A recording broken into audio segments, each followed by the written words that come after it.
This is Shane Cook, Yate Town Football Club, involved with the youth team. Welcome, Shane. I know it's a bit of a while since you've been here, but it's nice to be able to chat to you and tell people about what you do. So first of all, can you give us your official title? Hi, Bob. I'm Shane Cook, and I am the Youth Development Officer at Yate. And what does that exactly entail, please? Well, it's an evolving role, to be honest. It started off with me helping Mark and Ross set up the U18's, under 18s for the Floodlit League. And it's also to try and help bring young players in the future from under 16s grassroots into our youth team and hopefully onto our pathway leading up towards the first team. Thank you. Can you tell us about how you've got your pathway in football, how you got into football and what you've done in the past? When I was young, I played grassroots football myself up until the age of 16. I was very fortunate to have a few trials along route with a few big clubs, Man United at the time, Birmingham City, Oxford, ended up at Bristol City as a schoolboy. I went through their sort of 2-year schoolboy programme, didn't get taken on, but was very fortunate to be offered a YTS at Swindon Town. I spent 3 years there and very lucky to progress through and experience the Premier League, sitting on the bench for the first team five or six times for the first team there. So I've gone through exactly what these boys are hoping to do, so I can help give them a bit of advice and my own experiences of what I went through to help them on their pathway. Well, when Swindon were in the Premier League, that was some time ago. So what have you done since then? Yes, well, so that's pretty much my background. I carried on playing football. I went on to Cheltenham. Started to drop the leagues as I got older. I went to Gloucester City, and I actually did a season here at Yate as well, which is actually what drew me here in the first place. We lived down the road in Downend, and I was looking for somewhere for my lad to play. And we are here now, which is great.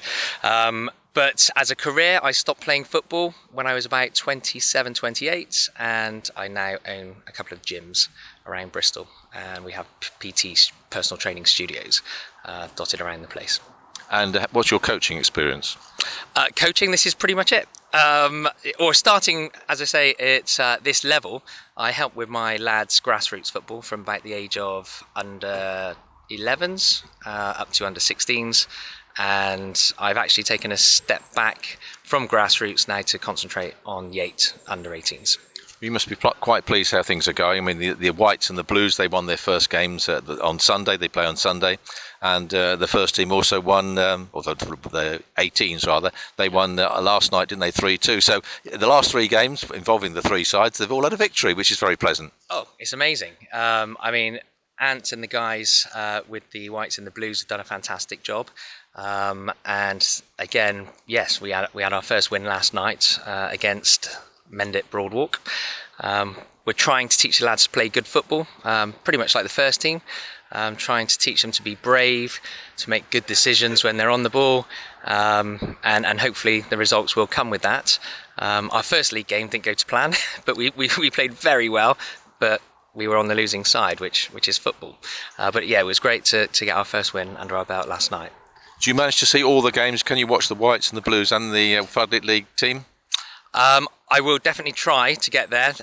My wife likes to see me at home every now and again, so to be out for 4 or 5 days a week for football probably isn't realistic for me. But yeah, I mean, I've been to 1 or 2 training sessions with the Whites and the Blues, and we've got this very good communication that if there's a player that Ant thinks might be capable of coming up into the Floodlit League, then we'll have a look at them, invite them training, and we take it from there.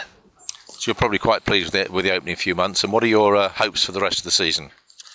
Well, I don't know what John said, but obviously I've got a great coaching team behind us. John Black with loads of experience and Barry Granger.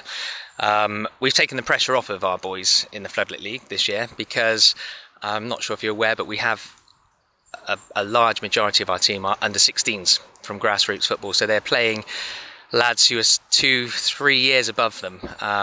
So we just want to get them playing good football, get them used to the standard, the physicality side of the games.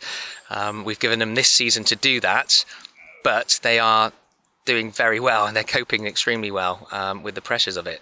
So the back of my mind, I'd like to say we'd finish top half of the table. I think we're definitely capable of doing that. I'm not going to say we're going to push for promotion, but who knows, It's a funny old game, someone said. Well, I wish you all the very best, and hopefully we can interview you again sometime during the season, and say good luck for the rest of the season. Thank you very much, Bob.